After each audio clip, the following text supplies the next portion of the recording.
In this video, I'll detail how to fix iPhone automatically turning down volume on your device. So if each time you have an incoming call on your iPhone and you pick it up, the iPhone volume will drop drastically and you want to fix this, then this video is going to walk you through. So this is a built-in feature on your iPhone. Once it discovers a movement during the process the iPhone is ringing, this is going to lower the ring volume, hoping that it is about to be picked and to safeguard your head loop.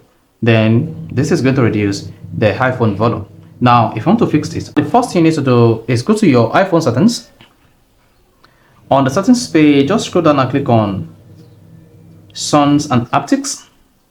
Then scroll down the page, click on Headphone Safety, and then reduce loud audio if enabled. Go ahead and disable this. So if this is enabled, your iPhone will automatically reduce the volume. So this is one way you can use to fix iPhone automatically turning down volume while ringing. Then disable this.